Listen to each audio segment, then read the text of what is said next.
So this is Darcey, and Darcey is 10 months old. We were told that Darcey had 2 significant heart conditions. One of the doctors just said, Zoe, we need to intubate urgently.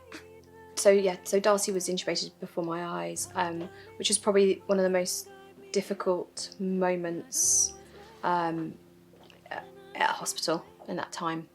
We were told that Darcey couldn't be helped, basically.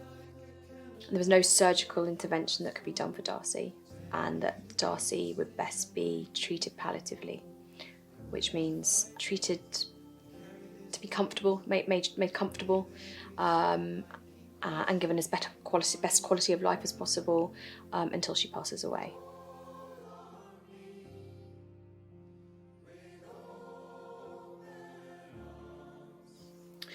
So when we found out that Darcey wasn't going to make it and she was going to be palliative, that was the first thing we said to the palliative care team.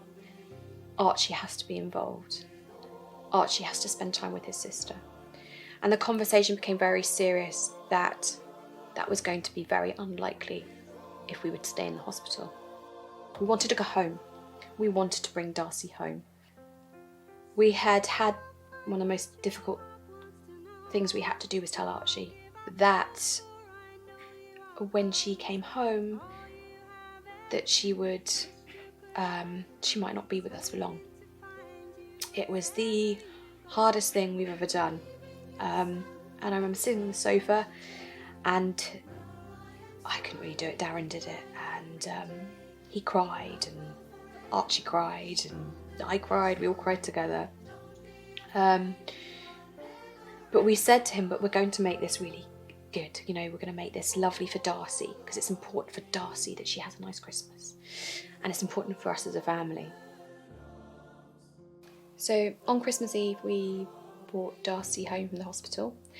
And the plan was to extubate, so take Darcey's breathing tube out at home. And we'd made the decision that we wanted to spend some time with Darcey intubated, because we weren't sure what was going to happen after extubation. We wanted Archie to be able to cuddle her, touch her, make some memories, and making memories was really significant and important, and something that the Demelza were part of. So Lottie is one of the lead nurses over at Demelza, but our experience of Lottie started on Christmas Eve, when Lottie was the chosen one to be here, helping a family who were potentially going to lose their child on Christmas Eve. I mean, what great people, giving up their time to help other people, and Lottie was one of them. We took a lot of footprints that day because I wanted everyone in the family to have an opportunity to have one. And what we have to understand about our situation was, we thought and we were told that Darcey probably or would likely be extubated, so have her tube taken out, and would pass away very soon after. It didn't feel real that something was going to happen until the point where we left the room for Darcey to be extubated. There was that moment that was terrifying and emotional of, will she survive? Will she even survive a few minutes? No one knew how she would cope. And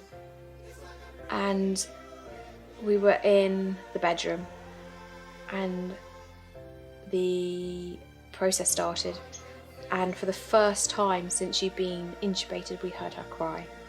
But it was the best sound I've ever heard, really, hearing her cry after not being able to hear her voice for so long. And we knew at that moment, oh, she's okay, she's breathing, she's trying. Every day becomes so important. But of course Christmas will forever be remembered, especially Christmas Eve, as the day we brought Darcey home, and the day that Darcey joined our family.